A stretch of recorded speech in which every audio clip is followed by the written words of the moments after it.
Avez-vous déjà remarqué que certaines personnes semblent avoir un rayonnement naturel qui attire tous les regards, tandis que d'autres, aussi compétentes et présentes soient-elles, paraissent figées dans le verre? C'est une sensation étrange, presque mal-être social. Naruto a grandi ignoré et c'est pourquoi tu te sens invisible, personne ne te voit. Oui, c'est la dure réalité. Tu es là, tu fonctionnes parfaitement, tu remplis tes obligations. Mais au final, c'est comme si tu étais un simple meuble. Le monde n'est pas forcément contre toi, il a juste oublié de te regarder. Tu vas et viens, tu accomplis tes tâches sans faute, tu ne causes aucun problème. Et pourtant, lorsqu'il s'agit de décisions importantes ou d'invitations majeures, ton nom n'est même pas prononcé. C'est un isolement silencieux qui fait plus mal qu'un rejet direct, car le rejet suppose que quelqu'un t'ait suffisamment remarqué pour te dire « non ». Mais ici, le silence est absolu. Avez-vous déjà ressenti cela? Cette impression d'être à une table pleine de monde, mais que votre voix se fonde dans le décor, que personne ne prend la peine de vous entendre. Restez avec moi jusqu'au bout, car ce que nous allons analyser aujourd'hui n'a rien à voir avec du développement personnel superficiel ou des phrases de motivation creuses, mais avec un diagnostic social, comprendre les mécanismes qui régissent leur propre vie. En nous rejoignant, vous transformez ce sentiment d'isolement en un profond sentiment d'appartenance, où l'invisibilité est enfin reconnue et déconstruite. Nous avançons ensemble, étape par étape, car le chemin vers la reconnaissance commence dès l'instant où l'on décide de ne plus s'ignorer. Et maintenant que ce lien est établi, il nous faut explorer plus en profondeur ce qui se produit réellement lorsque le voile de l'invisibilité commence à se déchirer. Ce sentiment d'invisibilité, d'être quelqu'un qui se contente de fonctionner sans jamais être vraiment remarqué, s'insinue en nous de façon insidieuse. Avec le temps, cette transparence cesse d'être un phénomène subi et devient une composante de notre être. C'est ce que nous appelons effacement de soi. Un effacement de soi si insidieux qu'on ne s'en aperçoit même pas. Imaginez-vous dans une pièce, inconsciemment, vous choisissez toujours la chaise du coin, celle dans l'ombre. Vous commencez à parler plus doucement, à demander moins, à occuper le moins d'espace possible, tant physique qu'émotionnel. Et vous n'agissez pas ainsi par humilité, point mon ami, ou peut-être parce que vous êtes une personne discrètement élégante. Vous agissez ainsi par adaptation. Votre cerveau, avec une intelligence redoutable et une cruauté implacable, comprend que si personne ne vous voit, le meilleur moyen d'éviter la douleur du rejet est de devenir aussi invisible que possible. C'est une stratégie de survie. Si je ne me montre pas, personne ne peut m'ignorer, car techniquement, je suis absent. Voici la grande vérité cachée qui façonne notre mentalité dès le plus jeune âge.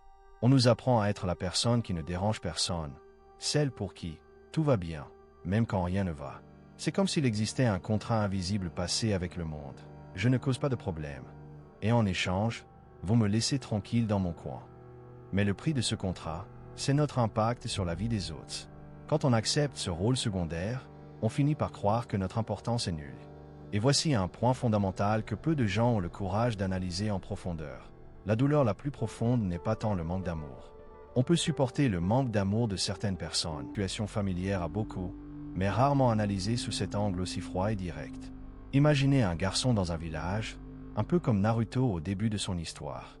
Oublions le héros qu'il est devenu, oublions les combats épiques et sa puissance. Concentrons-nous sur l'enfant. Il n'était pas seulement orphelin, sa présence était tolérée, mais jamais la bienvenue. Les gens passaient près de lui en lui jetant un regard en coin. Vous voyez? Ce regard qui dit « Je sais que tu es là, mais je préférais que tu sois invisible ». Il était délibérément ignoré. Et qu'arrive-t-il à un enfant, ou à un adulte, qui grandit dans un tel environnement? Il commence à développer des mécanismes pour tenter de prouver son existence. Certains crient, font du bruit, peignent des monuments, tandis que d'autres, peut-être comme vous, se replient sur eux-mêmes dans un silence absolu, persuadés que l'invisibilité est leur seul rempart. Le Naruto qui a grandi dans l'indifférence est un miroir pour ceux qui se sentent invisibles aujourd'hui, car il montre que l'invisibilité est structurelle. Il ne s'agit pas d'une mauvaise journée au travail ou d'une soirée où l'on ne connaissait personne. C'est une structure de vie où l'on s'est habitué à être un simple bruit de fond. Avez-vous remarqué à quel point, dans vos décisions quotidiennes, vous vous accordez rarement la priorité? Vous choisissez ce qui reste, vous acceptez des horaires que personne ne souhaite, vous approuvez des opinions qui ne sont même pas les vôtres, juste pour maintenir cette harmonie silencieuse. C'est l'invisibilité qui devient identité. Vous êtes devenu un maître dans l'art de passer inaperçu. Et maintenant, cette compétence qui vous a si longtemps protégé est celle-là même qui vous empêche de vivre les révélations et les transformations que vous désirez tant. C'est une dynamique sociale perverse. Si vous ne vous considérez pas comme quelqu'un qui mérite d'avoir sa place, le monde qui vous entoure vous donnera raison. Les gens sont paresseux. Si vous leur montrez, par votre comportement, que vous n'avez aucune importance, ils vous croiront sans hésiter. C'est un cercle vicieux. Déjà vu une situation émotionnelle où chaque jour renforce l'idée que vous êtes un fantôme social. Mais le déclic, le secret qui se cache derrière ce sentiment, c'est de comprendre que cette structure n'est pas ce que je ne fais que réagir aux attentes du monde envers un figurant bien sage. Cette introspection est ce qui distingue ceux qui restent dans l'ombre de ceux qui choisissent de rayonner. Et cela ne nécessite ni grand événement, ni combat de ninja, ni discours enflammés.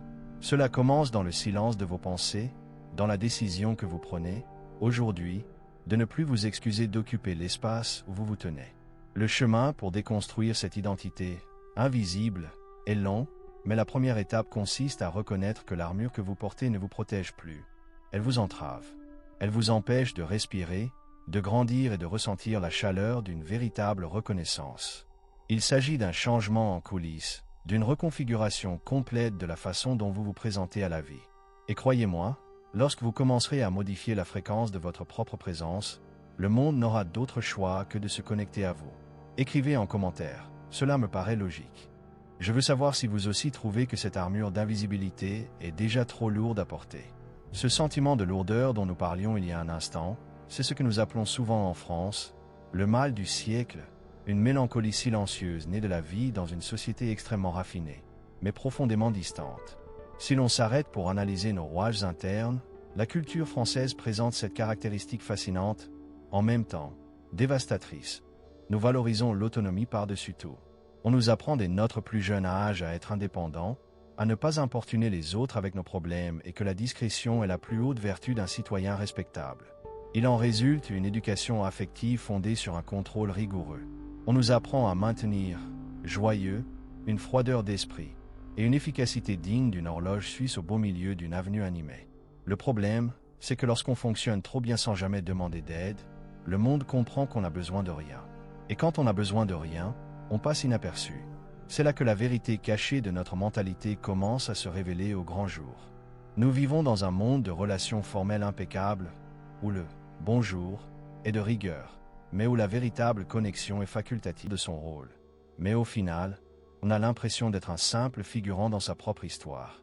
C'est précisément ce qui s'est produit dans ce miroir symbolique dont nous parlions. Un enfant présent, qui fait ce qu'il faut, qui ne transgresse pas les règles sociales, mais qui est traité comme une ombre commode. Personne ne vous hait, personne ne vous veut de mal, mais personne ne se soucie de savoir ce qui se cache dans votre silence. L'autonomie que nous recherchons désespérément finit par se transformer en un isolement sophistiqué. En France, il est fréquent de rencontrer des personnes qui sont le pilier de leur famille ou de leur entreprise, des personnes qui ne connaissent jamais l'échec, mais qui se sentent pourtant les plus seules au monde. Elles sont invisibles non par manque de mérite, mais par excès de perfection silencieuse. Et cette transformation est douloureuse. On cesse d'être un être humain avec des besoins et on devient une fonction. L'impact sur la santé mentale et les choix de vie est considérable. On commence à croire que sa vérité n'a pas sa place dans le monde réel. Alors on la relègue au second plan, créant une double vie. En apparence, tout est en ordre, mais antérieurement, un cri de détresse reste inaudible car on a appris à crier sans émettre le moindre son. La révélation à laquelle nous devons faire face est que ce modèle de société, bien qu'organisé, est une machine à fabriquer des individus invisibles.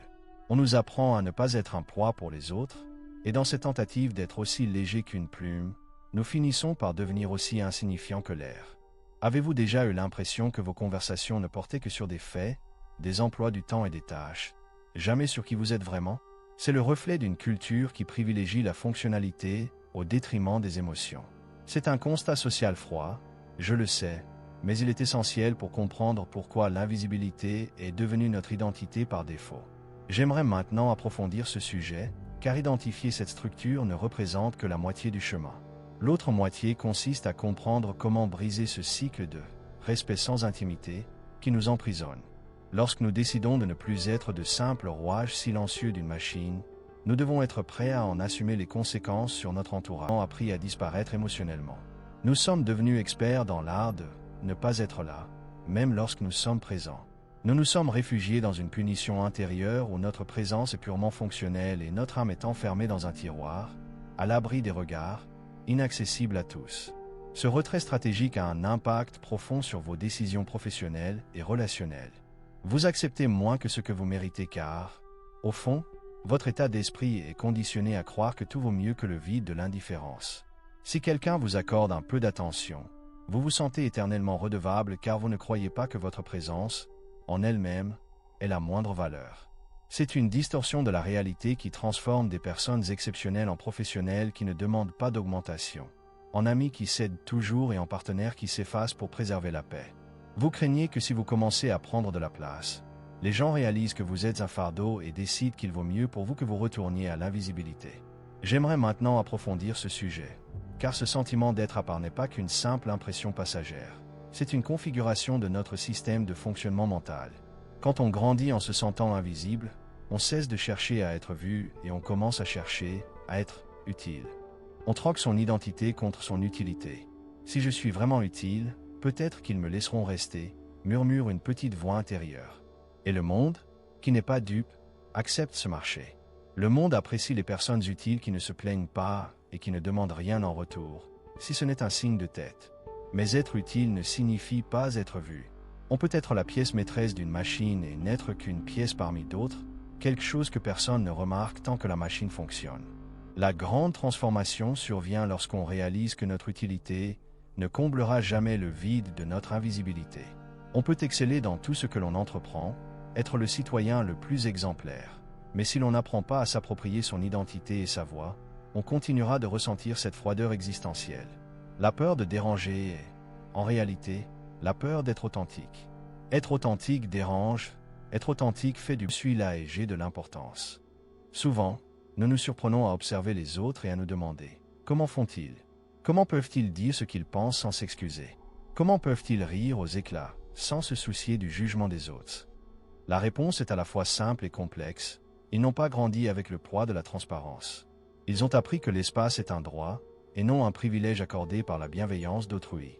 Pour nous, cet apprentissage doit être conscient. C'est une rééducation de notre mentalité. Nous devons comprendre que notre invisibilité émotionnelle ne protège personne. Elle nous prive seulement de vivre pleinement. Cette souffrance de ne pas être considéré comme pertinent, dont nous avons déjà parlé, alimente notre propre égocentrisme.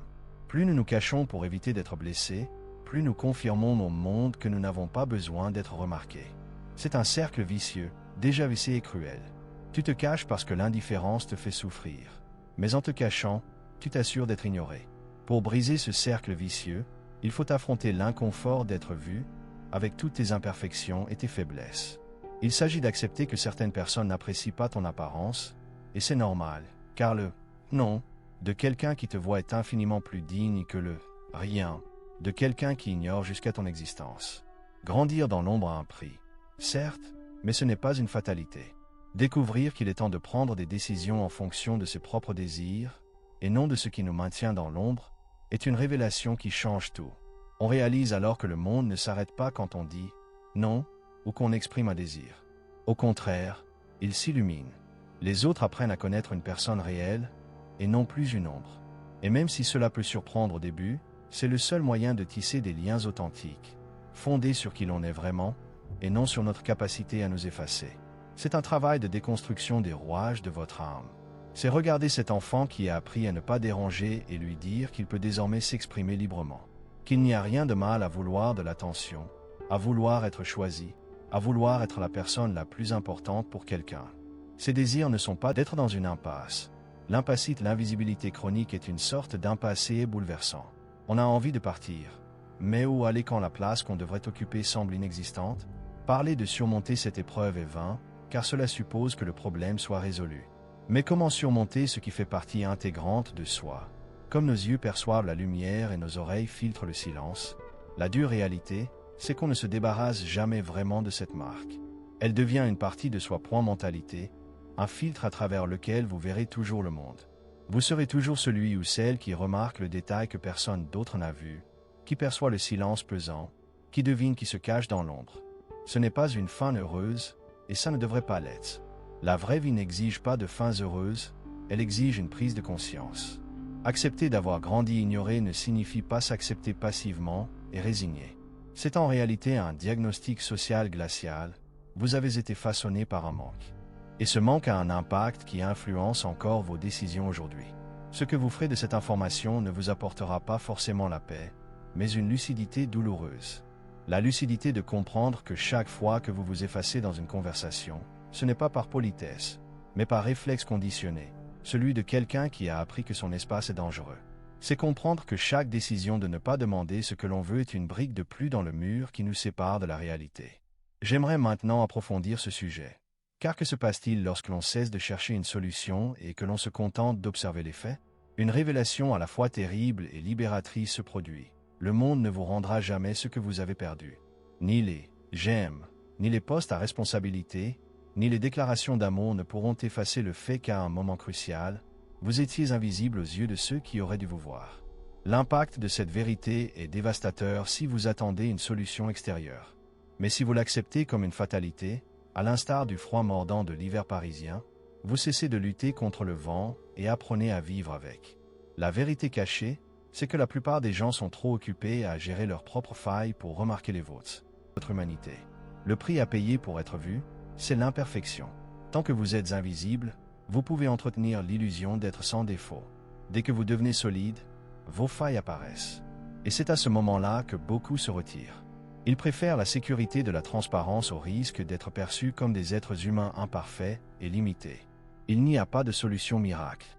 Ce que je vous offre n'est pas une carte au trésor, mais un miroir qui ne s'embue pas. Le Naruto qui a grandi ignoré n'est pas devenu Hokage pour être aimé. Il l'est devenu parce que c'était le seul moyen pour lui de ne plus être un fantôme dans sa propre maison. Mais remarquez, même au sommet, la solitude de cet enfant ne disparaît pas, elle change simplement de nom. La révélation, c'est que le vide ne se comble pas. On apprend juste à construire quelque chose autour. On apprend à vivre avec son histoire, sans avoir besoin qu'elle soit différente de ce qu'elle était. La véritable transformation ne consiste pas à cesser d'être qui l'on était, mais à cesser d'attendre que le passé change pour pouvoir commencer à vivre le présent. Ce cheminement vers la reconnaissance de sa propre part d'ombre est ce qui nous fait véritablement devenir adultes. Il s'agit de cesser de demander la permission, non par esprit de rébellion, mais parce que l'on a compris que personne n'est en mesure de nous l'accorder. Le monde est une grande salle où chacun prétend savoir ce qu'il fait, et vous, qui avez passé votre vie à observer de loin, êtes peut-être celui qui a la vision la plus claire de toute la pièce. Cette prise de conscience transforme véritablement notre état d'esprit. On cesse d'être victime de l'invisibilité et on devient un observateur conscient de la réalité. Que arrive-t-il à celui ou celle qui décide de ne plus avoir besoin d'une fin heureuse pour donner un sens à son existence? Cette personne devient dangereuse pour le système, car elle n'est plus manipulable par la promesse de reconnaissance. Elle ne recherche plus les applaudissements, elle recherche la vérité de ses propres décisions. Et cette vérité, mon ami, est souvent solitaire et silencieuse. Elle ne s'accompagne pas de feux d'artifice. Elle s'accompagne du poids de la conscience que chaque pas est de sa propre responsabilité, et que l'invisibilité, bien que douloureuse, non de purification. Vous accumulerez cette expérience, cette marque d'avoir été ignoré, et vous vous en servirez pour construire une présence qui ne dépend pas du regard d'autrui. C'est une existence qui naît de l'intérieur. Il ne s'agit pas d'être vu par les autres, mais de se rendre insupportable de rester caché. C'est une décision intérieure qui n'attend aucune reconnaissance extérieure pour se valider. Et c'est à ce moment précis, où s'éteint l'espoir d'une résolution facile, que la vraie vie commence. Écrivez en commentaire « Je vois la vérité maintenant ». Je veux savoir qui ici est prêt à affronter ce silence sans essayer de le combler par des illusions. Le fait que vous soyez resté avec moi jusqu'ici dans cette réflexion en dit long sur votre volonté d'affronter ce que la plupart préfèrent ignorer. Il n'est pas donné à tous de se confronter au vide de sa propre invisibilité sans le réconfort d'une solution toute faite. Et votre présence ici témoigne d'une véritable quête de sens, d'une recherche qui dépasse les apparences. Ce lien que nous avons tissé ces dernières minutes donne tout son sens à cette chaîne. Si cette exploration des rouages de l'esprit et de la culture vous a permis de vous sentir, peut-être pour la première fois, compris dans toute votre complexité, envisagez de nous rejoindre officiellement. En vous inscrivant ici, vous vous assurez que ce dialogue ne s'arrête pas là. mais qu'il devienne un élément constant de votre cheminement vers la connaissance de soi et la clarté. C'est votre présence active qui nous permet de continuer à nommer ces souffrances silencieuses et à transformer notre place dans le monde. Si ce contenu a suscité en vous une révélation ou a touché à un point que vous gardiez secret, n'hésitez pas à j'aime pour témoigner de notre connexion. Ainsi, je saurai qui sont les personnes qui ont véritablement approfondi ce sujet. Rejoignez-moi et écrivez en commentaire. Ce message m'était destiné. C'est une façon simple de marquer notre présence et pour moi de remercier chacun d'entre vous qui avez décidé de ne plus être un fantôme dans votre propre histoire. Notre conversation sur l'identité et l'impact de notre présence est loin d'être terminée. Il y a un autre aspect à explorer pour que cette prise de conscience ne devienne pas un fardeau, mais un véritable outil de changement. Vous trouverez ici une vidéo qui complète parfaitement nos échanges d'aujourd'hui.